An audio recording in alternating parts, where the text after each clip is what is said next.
Kako smo, kaj Magiki, lep pozdrav v še enem novem videu.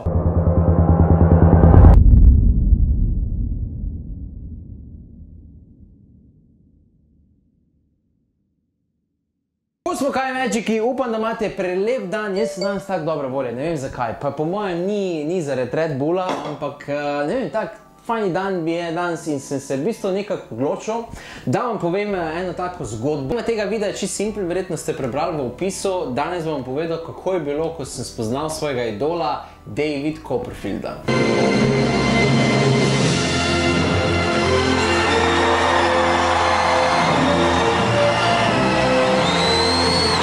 Zdaj, za vse tiste, ki ne veste, naj vam malo na kratko predstavim, kdo je David Copperfield. David Seth Kotkin, aka David Copperfield, se je rodil 16. septembra 1956 in je poznan kot najbolj uspešni čarodej vseh časov. In je res. David Copperfield je bil prvi čarodej, ki je prinesel čarovnije na televizijo in je dobil 21 Emmyjev. In tiste nagrade, veste, ko imajo v Ameriki za podelitev za najboljše oddaje, serija itd. Ne samo to, 11-krat je bil zabeležen v Guinnessa knjiga rekordov za svojo zvezdo ima na Hollywood Walk of Fame, to je v Los Angelesu, veste, tisti Hollywood Walk. Amerika ga je razglasila za živo legendo. To razglasijo tiste umetnike, veste, Elvis Presley, Michael Jackson, sami taki, ko pridejo, oziroma tudi ko jih ne bo več, bo se še vedno govorilo o njih. Od 2006 prodal 33 milijonov kart, se pravi vstopnice za njegove šove. To mu je sedaj preneslo, do danes mu je to preneslo preko 4 milijarde dolarjev. 4 milijarde dolarjev!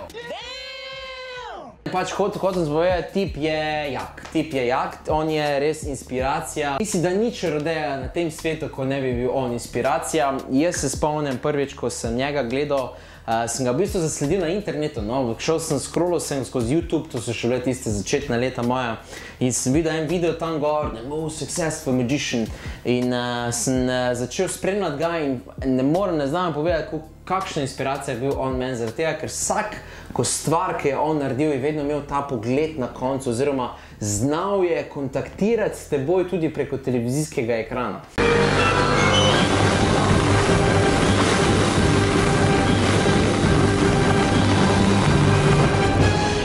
To David Copperfield je znan po največjih iluzijah ever. Naredil je, da je kip svobode izginila, pol, da je šel čez kitajski zid, lebdel je v zraku, v glavnem same take nore iluzije. V glavnem, če bi vas zanima še več o David Copperfieldu, bom pa dol dal dokumentarc, tako da za vse tiste čarodeje, ki ste se začeli ukvarjati, pejte pogledati se njegov dokumentarc, ker mislim, da boste dobili ogromno inspiracijo od njega.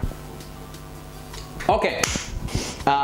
Jaz imam ogromno idolov v življenju in David Copperfield je eden izmed mojih idolov. Vedno sem se ga želel spoznati, vedno sem želel si vsaj reči z njim hej ali pa kak si ali pa tako. Morate razumeti, za mene je David Copperfield kot bi bil recimo za vas, če se ukvarjate z igralstvom ali pa kaj recimo, ne vem, Leonardo DiCaprio ali pa če se ukvarjate s petje, ne vem, Michael Jackson, kaj tazga, v glavnem.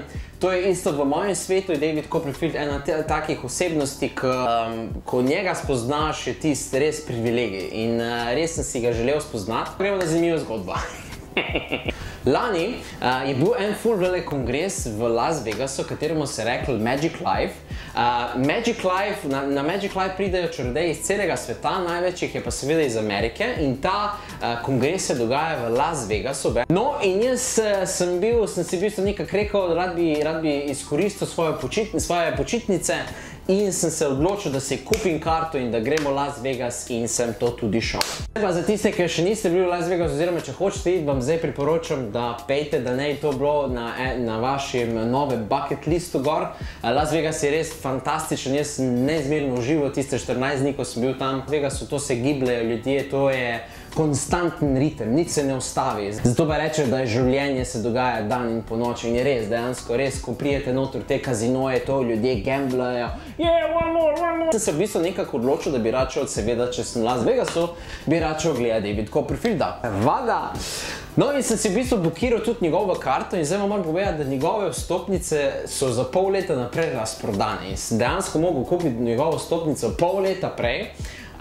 ker drugače ne bi dobil, razen če bi čakal na kakšne tiste last minute deal, ko imajo. Ampak tam te ponavadi dajo kakšne take sedeže, ko sem rekel, ne hočem imeti ta experience, če me razumete, grem sedaj njega gledati, v prvi vrsti sem sedel, da ga vidim v živo, da bom lahko rekel, da sem gledal David Copperfielda. Zdaj, ta kongres Magic Life, seveda na ta kongres prihajajo sami slavni čarodeji, ne samo David Copperfield. Jaz sem spoznal Chris Angelja, Mac King, David Franco. So sami taki headlinerji v Las Vegasu, ki imajo svoje šove in jih je res bilo občutek res zanimivo spoznati. No in paste zdaj sceno. Jaz pridem taj v Las Vegas, to je bilo v Orleansu, v enem kazinoju se je to dogajalo, ta kongres.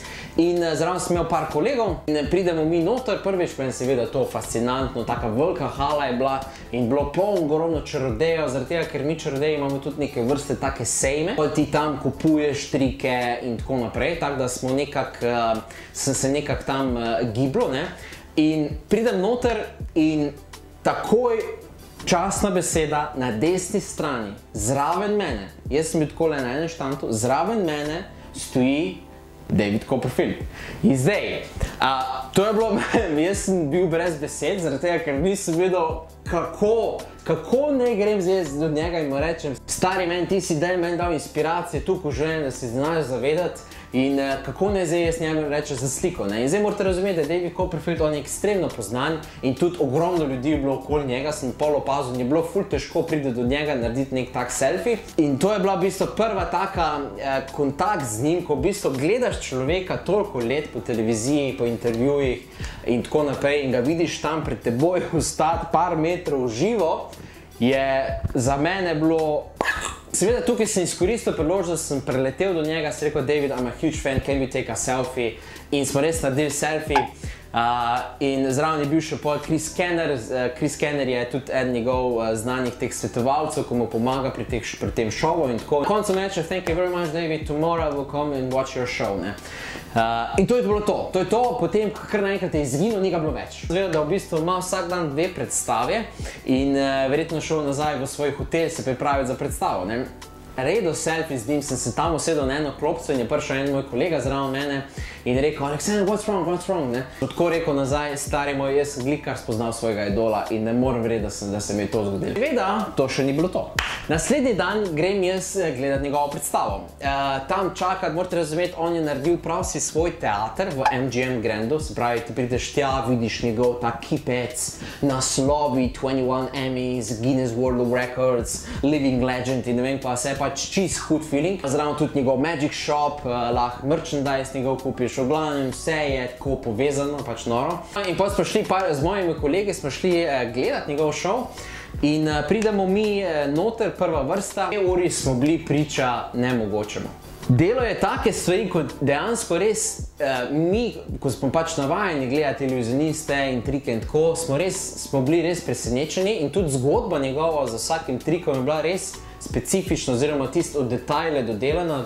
Spomnim se, da je imel eno tako plastičnega, oziroma ni bil plastičen, bil je nek mehanski vesoljc, ki mu je pa rekel, kao, da je ta vesoljc bil, kao, da je to njegov oče v tem smislu in potem se je ta vesoljc začel premikati in tako naprej. Naredil je, da je avto prečaral pred nami in njegov stil nastopanja je bil ful zanimiv zaradi tega, ker on je prišel med ljudmi, med nami je v bistvu čaral, naredil, da je en izginil med nami, naredil, da se je avto pojavil pred nami, naredil je, da se je velik dinozaver pojavil pred nami, pač ne živ, ampak je bil mehanski in izgledal pač, kot da je res pravi dinozaver. Ne samo to, naredil tudi, da je neznani leteči predmet se pojavil nad našim. V glavnem šov je bil nor. Pač noro, po mojem, šlo tudi enega full casha v to, ampak David Copperfield, on si pač lahko privošči, zato ima tudi svoj otek in blago njemu, seveda si to zasluži, ker kakor je on naredil, se mi zdi, da ne vem, če bo še kdo. Šova je bilo konec in zdaj bila je pa scena ta, da se Chris Kennerjem, tist, ko dela za Copperfield in tako, smo se mi malo poštekali, oziroma moji kolegi so ga malo bolj poznali in so rekli, kao, če lahko gremo od zadnji, da pač spoznamo David Copperfielda in smo bili mi, zraven mene je bil pa Will Kalush, to je pa v bistvu en producent od David Blaina, ki je delal na njegovih teh znanih spektaklih. In potem smo mi nas enih 9, 10 nas je bilo, smo šli od zadnje backstage, kjer smo spoznali David Copperfielda. In ful bila smešna scena, ko smo šli v backstage in nas so nas tam vodili, Chris Kenner nas je vodil, čakamo v vrsti in reče Chris Kenner, just hang on a minute guys, I will come back. In mi čakamo čisto, oziroma moji frendi so že videli to, oziroma so ga že gledali in so ga že spoznali in tako. Jaz sem bil tak kot neke vrste 5-letni otrok, ko je videl pred sabo nekega svojega idola, čisto bil živčen, nisem imel kaj naredim, oziroma nisem imel kam ne rečem. In pride seveda čas, se odprejo vrata, prišel je skozi vrata kot neke vrste angel, se odprl pred nami, jaz pogledam, on mene. Oh, hi, I remember you, you were yesterday, right? We took a picture, you said you will come and watch my show. Sem bil tak, yeah, spomnil se me, David Copperfield se me je spomnil. Kva pa to? To je bil nekaj neverjetnega, ker sem si mislil, da se me res ne bo zapomnil, ampak se me je. In je bila res smešna scena. In potem smo tam malo pohengali, malo me sprašvali, od sem, I'm from Slovenija, od itd. In je rekel, da je tudi bil v Sloveniji, ker je res bil, ampak takrat jaz nisem šel gledati njegov šov. Sploh ne vem, kaj je bila takrat, jaz nisem šel njegov šov gledati, ne vem. Da že res dolgo ne bil v Sloveniji, sem rekel, no, zdaj pa imate čas, da spet prijete v Slovenijo. Itak, da ne bo prišel, ampak pač hotel sem bil malo tako prijazen in tako, pač hotel sem pokazati, da smo Slovenci prijazen narod. In to je bilo to, naredili smo eno ful to, tako cool sliko, to sliko sem si pol dal na steno, sem rekel, fucking David Copperfield se je zapomnil moje ime, ne samo to, sem še naredil fotko z njim, tako da moj cilj je bil dosežen. Potem smo šli s Chris Kennerjem še eno pijačo in smo šli nazaj proti hotelu. In moram povedati, da izkušnja je bila nepopisna. Drugo leto bom zagotovo šel še enkrat, ker sem se odločil, da bo neke vrste zdaj Las Vegas vsako leto na moji listi, ker tam se res dogaja, tam tudi ogromno čarodejev novih spoznam in tudi ogromno je znanja in tam je dejansko center vsega. Vsak čarodej si želi priti v Las Vegas in tam imeti nastope in je bilo res nepozabno. Tada, to je to Magiki, to je bila nekak moja zgodba, kako sem spoznal svojega idola, David Copperfielda. Tako sem rekel, če bi radi še več videli, oziroma slišali, oziroma prebrali, ali pa nagledali. Kaj sem zdaj to povedal? Fuck. Imate link dol v bio, en tak ful dober dokumentarc. Dajte mi napisati, kateri so vaši idoli dol v komentarje. Res me zanima, kateri so vaši idoli, oziroma katere bi želeli spoznati. To je to, Magiki, upam, da ste dober, stisnite like, naročite se na moj kanal, kliknite ti zvonček, da vam boste vedno prvi dobili obvestilo, ko bo nov video. Hvala lepo, da ste dostali do konca, se vidimo naslednjič v drugem videu. Hvala lepa, čau!